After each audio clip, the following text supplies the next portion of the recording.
We were at a beach party in Mykonos, and there was rooting happening on a banana lounge. I mean, where else? Yeah. If you're not But rooting on a banana lounge. that did not feel out of place. No. That felt like, not a drama. Go to town. Yeah. Enjoy yourself. This is holidays. Do you need a drink? Yeah.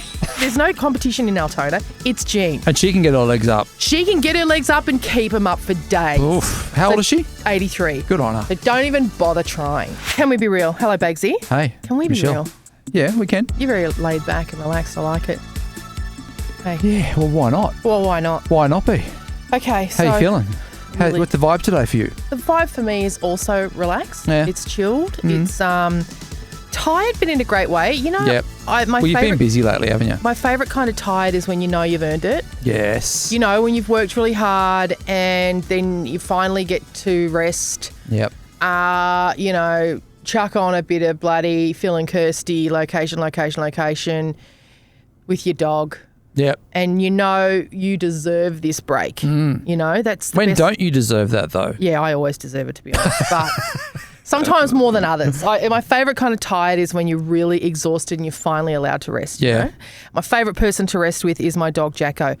Number of things going on with Big Jack at the moment. I bought him socks the other day because he's got arthritis in his hind legs, and on the timber floors they can get a bit slip-slidey, and I'm scared about them just kind of splitting him in half. So on Amazon I found dog socks with rubber non-stick things on the bottom. You know how, well, you've never had toddlers yet, but when you've got toddlers, they have to wear these socks all the time because they're goofy as fuck, toddlers.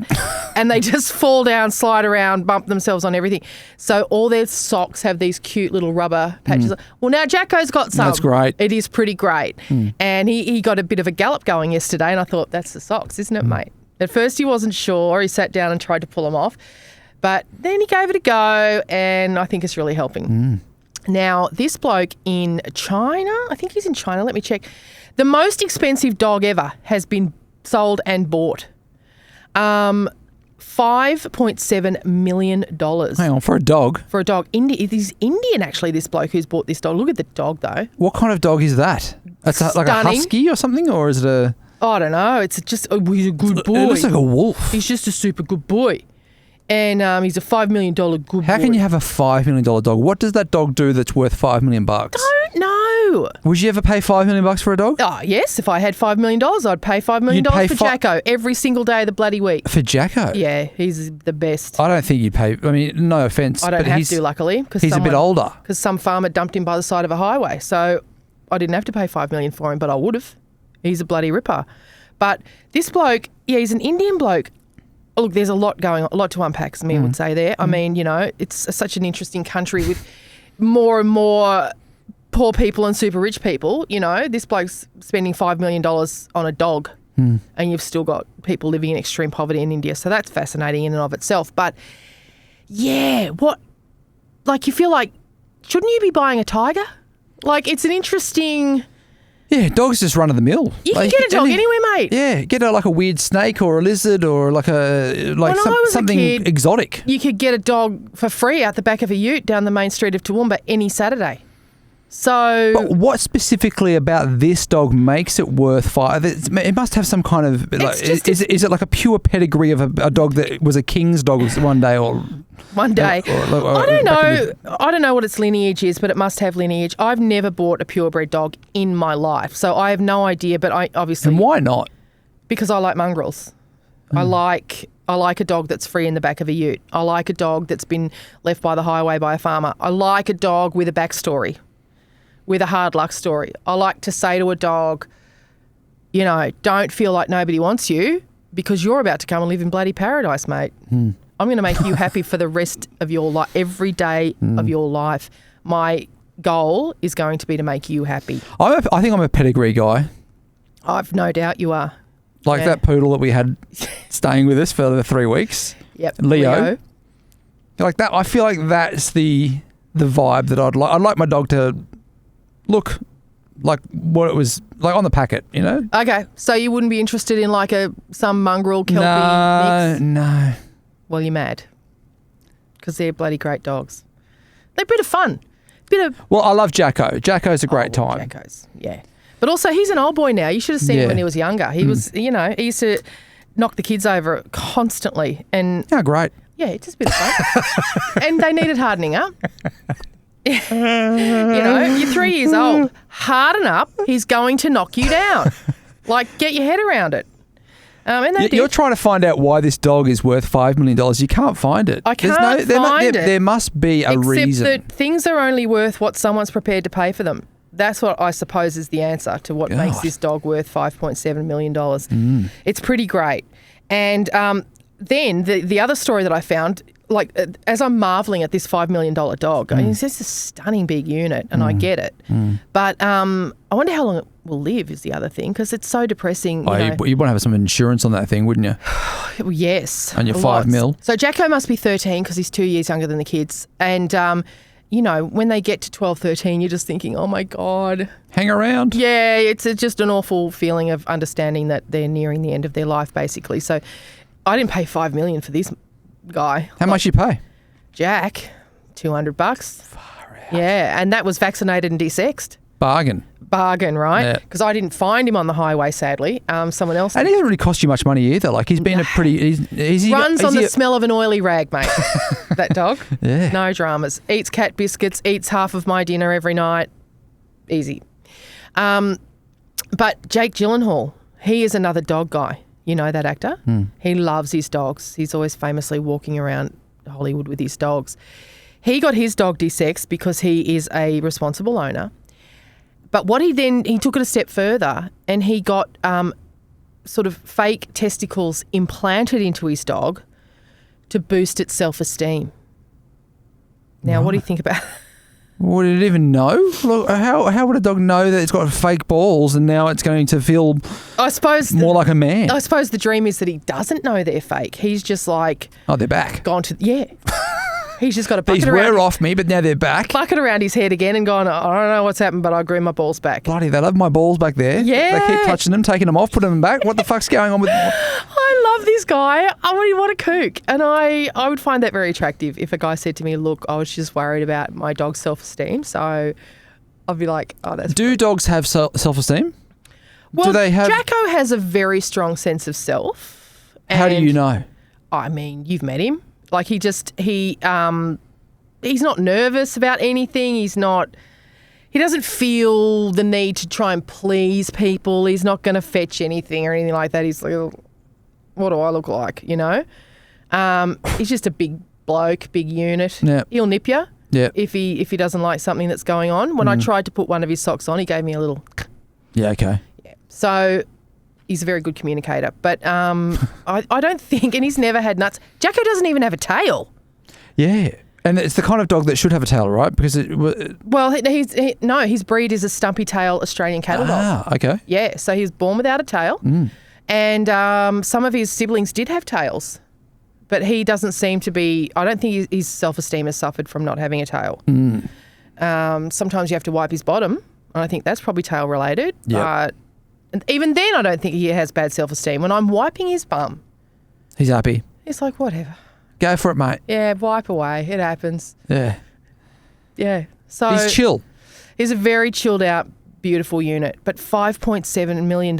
I mean, Donna paid a lot for her cats, in my opinion. She's a purebred person because she was a vet nurse. This is my friend Donna.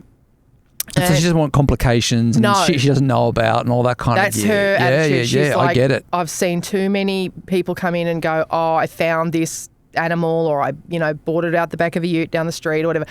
And it's had a heart attack or some shit. And Yeah, you're like, why? Oh, got all these issues. So Yeah. she buys her pets, and I've told you about her cats that have no survival instincts whatsoever. Yeah. But that's okay. They don't need them. They live in a really nice house. They've got a pool, those cats. Like, they live in a really great joint.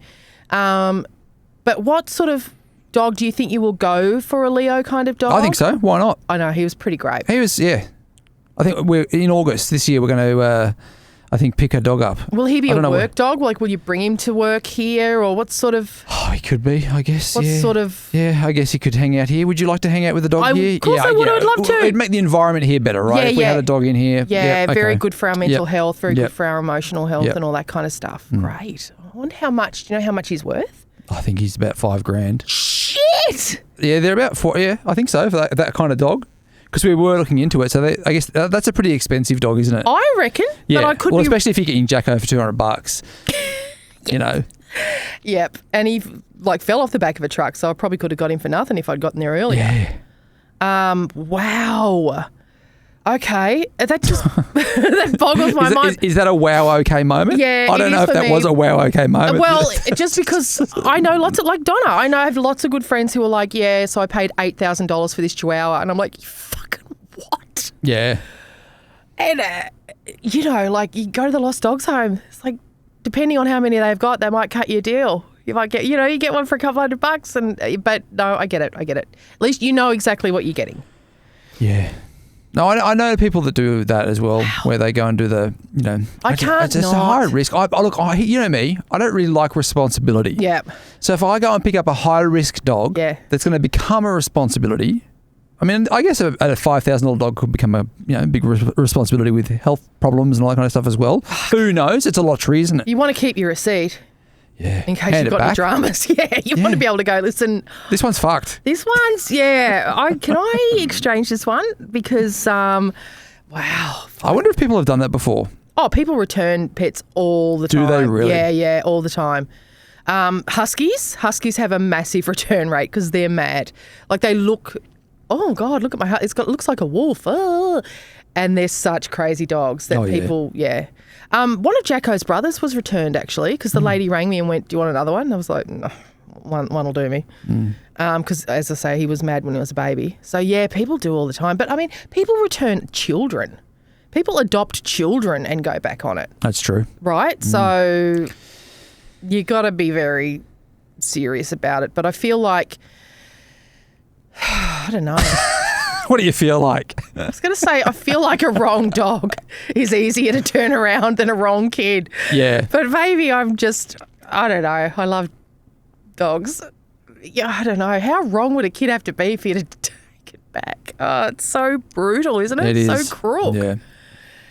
But it happens. It happens. It's a part of life. When you get your dog, there will be days where you go, I can't do this. I wish we hadn't got it. I wanted to. Well, I had that within kids. 3 weeks. Just looking after that dog, I had that moment when it shat on the fucking floor.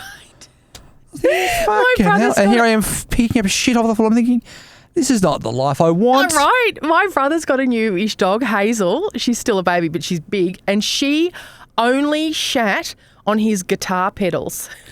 Yeah.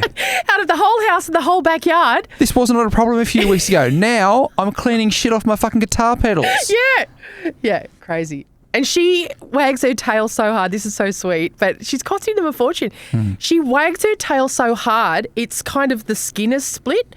Ooh. So she's had to go to the vet and she's wearing this brace on her tail to stop her wagging it. What a fucking idiot of a dog. Yeah. But she's so beautiful. And she is a purebred. She cost them, I can't remember. I think he said they're not going on holidays this year because they bought Hazel. I'm like, guys. Is it worth it? Oh, it's worth it. It's a bloody dog. They're puppies great. In the back of a ute somewhere, guys. Come on.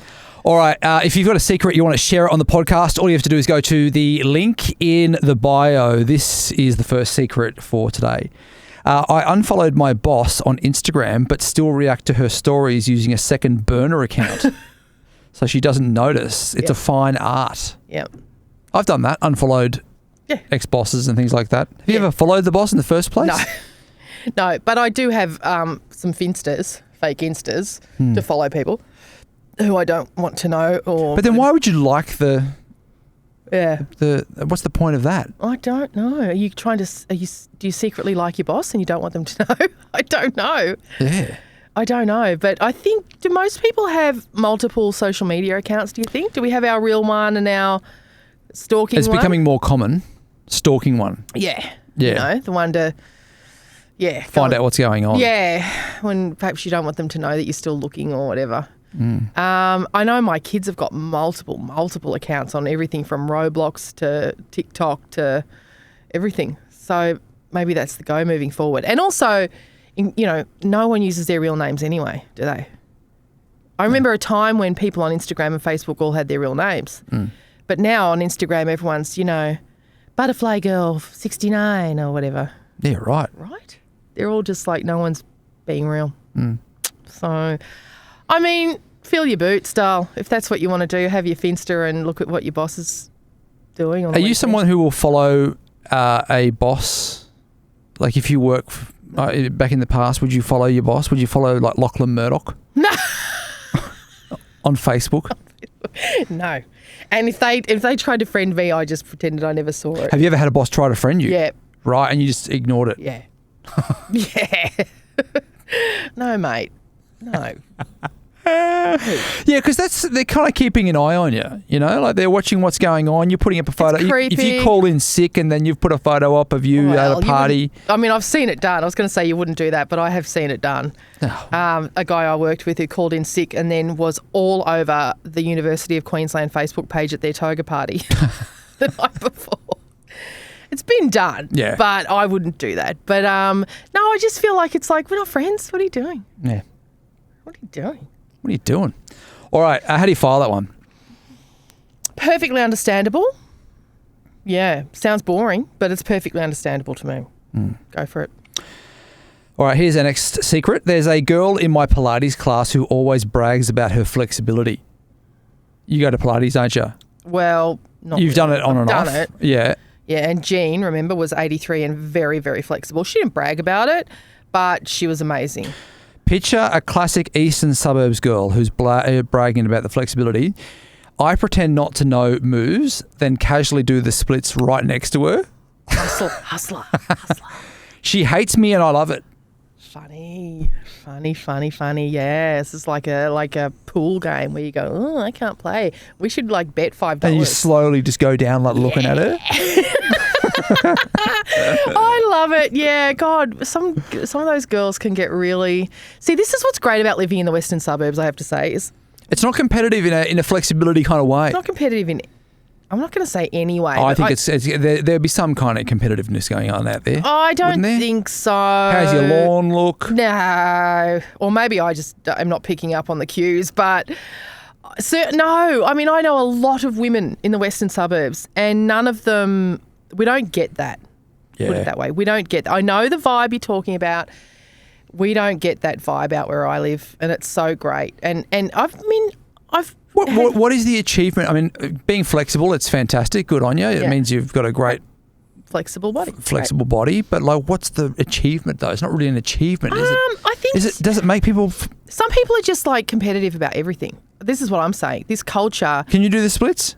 No, never have it. When I was a kid, I used to practice every day and never got it. Yeah, but... How far down did you get? I remember I'd be measuring, every day. Yeah, look, Mum. Yeah, but I never got all the way. But I just think there's a competitive mindset, like in Melbourne, you would say Bayside. Now, what's funny to me about Bayside is that I'm like, well, I'm Bayside too, and they're like, oh God, no, you're not. You're in the western suburbs.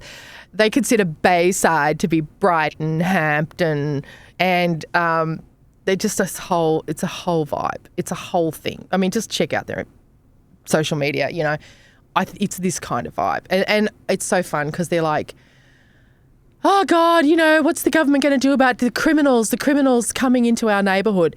And then next minute, there's photos of them snorting coke at a local party. Like, okay, so which criminals? Yeah. Okay, so some criminals are okay to come into your neighbourhood. So, that's Bayside. So I think I get that that's the vibe. Whereas where I live, people are more likely to wear tracksuit pants to Pilates, put it that way. Yeah, right. That's a vibe.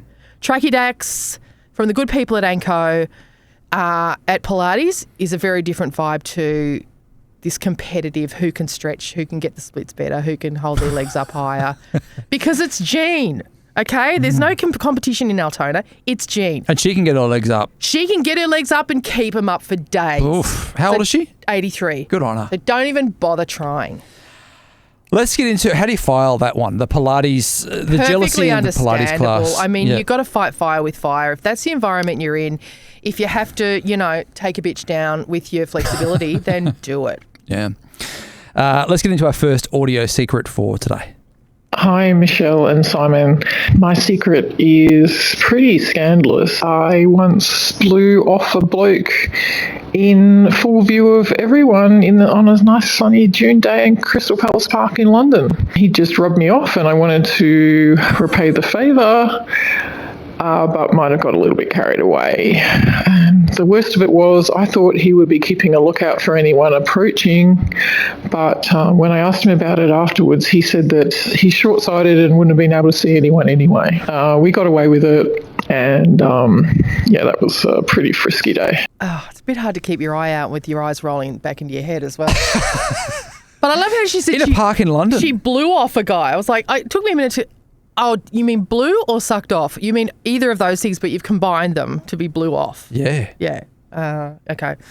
Great. I love it. Yeah. I mean, this is what you should be doing when you're park young. action. Yeah. What if the Queen saw you back in the day, though? Like if she was just driving past. I know. Or Prince William. Andrew would love it, yeah. Or Fergie. But look, I love it. I think this is what you should be doing when you're young, when you're an Australian in London. Oh, yeah. You should be acting disgracefully at the park and just having a yarn to tell for the rest of your life. I love it. Because I guess in the UK, their parks are treated like beaches, aren't they? Like they all sit around in the parks and they, have their lunches in the parks and all that kind of thing. And they can't really go to the beach or anything like that. Like I guess in Australia, a BJ at the beach wouldn't be that weird, would it? Like, Wouldn't it? Maybe not. I'm not doing it, but It'd like maybe be pretty weird at my beach. Oh, mate, Surfers Paradise. Look, come on, let's get up to Surfers Paradise. Schoolies. I mean, what's happening? This is what happens. And there are certainly certain beaches around Melbourne where that's all the go. Yeah. So So the parks are the place where they do it in London. I'm guessing that could be happening. Well, I don't know if this park is like. And what time of day was it? Well, that's right. We don't know. I'm hoping it wasn't like 3 p.m. pickup. Smashing out a BJ in the afternoon. Saturday during a brownies picnic. Hopefully not. But you'd hope it's a nighttime situation. I hope, or I don't even know. But I'm all for it. I'm all for a responsible blowjob in a park. There, I've said it. Yeah. Yeah, I'm all for Behind it. a bush. Yeah, I guess behind a bush or just whatever you have to do. But it's a bit of fun. It's a bit of fun.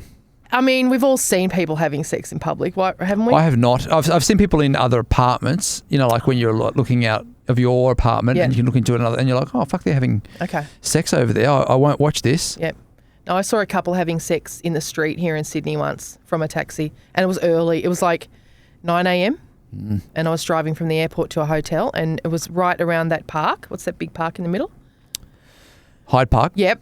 And I think it was on the border of Hyde Park. And yeah, right. I was like, oh my God, they're actually... Actually, we were at a beach party in Mykonos and there was rooting happening on a banana lounge. I mean, where else? Yeah. If you're not rooting on a banana lounge. That did not feel out of place. No. That felt like, not a drama. Go to town. Yeah. Enjoy yourself. This is holidays. Do you need a drink? Yeah. Yeah. Sometimes it's appropriate. Blowjob in the park in London. Rooting on a banana lounge in Mykonos. Appropriate.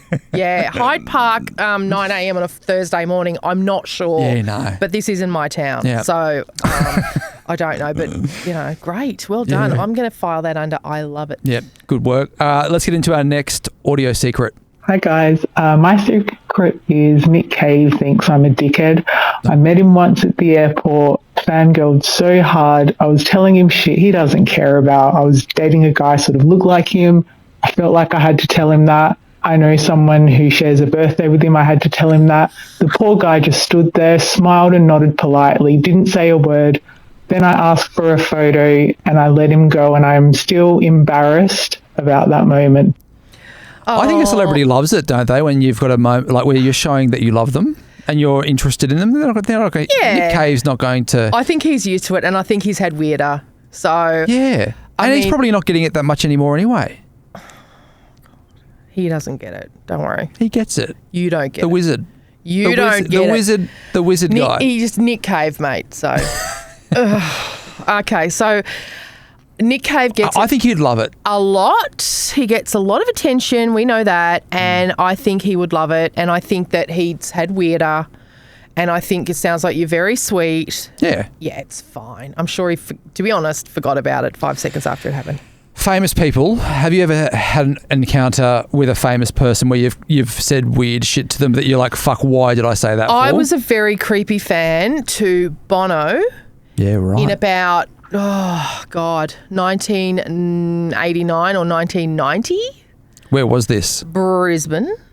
And you two came and because at that point there's only one decent hotel in Brisbane, so everyone knew that everyone stayed there. So if you wanted to see whoever was in town, you'd go and you'd wait out the front of this hotel. And it was very helpfully near a park, and it was down a quiet kind of street, so there was lots of places to loiter. And so we waited, and there was a bunch of us there, probably 100 people. I think we stayed out all night. And at some point, someone came tear-assing around the corner and said, they're down on the dock. It's on the river, on the Brown. And there was a dock down there, and they were about to go on a little cruise along the Brown. And it was Bono and The Edge. And we were running down there, and he was just right there. And I found it, and I was right next to him, and I was just looking at him. So I'm about 18 or something, and I realised I was holding his hand. Like I was really gently holding his hand.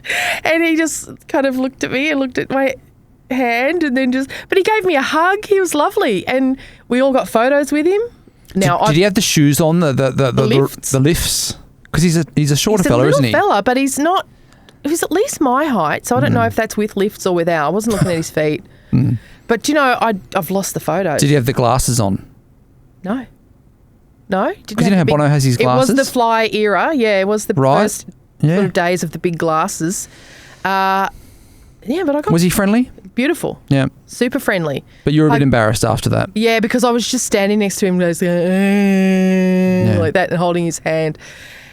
I don't think I even said anything. Because it takes your mind a bit of time to process that person that you admire is in front of you. Right there. Yeah. You know what it's like? It's like when you've got little kids and you take them invariably to see the Wiggles or something like that. A lot of times they get scared and they cry because there's something overwhelming for the mind about them being right real. There. Yeah. Yeah. They're not on TV anymore. No, and they might even be bending down and looking at you, and oftentimes they will just freak out and cry. And it was a bit like that. It was a bit like, as again, I'll say, living in Queensland, there were no celebrities. It's not like you're running into celebrities at the shops or whatever. So to see Bono and have him standing next to you, and he was so kind about it. Like, they didn't have security guards keeping us away or anything like that. He was like, okay, hi. It's holding my hand. He's just kind of looked at it. He didn't pull it away, but I think he had a moment of thinking, fucking, where are we going with this? Who's this freak? Yeah. So, yeah, that's I feel like freak just hurt your feelings then. No. I was just reliving a great memory. Yeah. What about you? Not really. I don't really. I mean, I guess the biggest celebrity that I've met in person would be Ellen. Yeah, I don't think there's bigger than that. No. As far as level of fame, right? Like worldwide fame. Yep. And you were pretty creepy. I mean, we've all seen it, so. What do you mean creepy? How was I creepy? Well, you were just like I was. Like, just, No, I wasn't creepy. Well, you weren't cool. I mean. I wasn't cool, but I wasn't creepy. That's all I'm saying. I don't mean creepy. I wasn't like, no, you weren't threatening. No. But you were pretty like, I was nerdy. Nerdy. I was super nerdy. Yeah. But I was kind of happy to be nerdy. I'm sure she would have been like, okay. That's what I'm saying. This bloke's a nerd. Right. That's what I'm saying about Nick Cave. Like, I didn't hold her hand, mate. No. Well, no. That would have been creepy. It was. Imagine if I held her hand. Yeah, I'm first to admit it was creepy what I did, but but I think Nick Cave would have just thought, okay, he's just used to people loving him. Well, he was used to. Hard. He was used to it. He I don't know if he is anymore. Used to it. We know that. If you have a secret and you want to share it on the podcast, all you have to do is go to the link in the bio, and we'll catch you again tomorrow.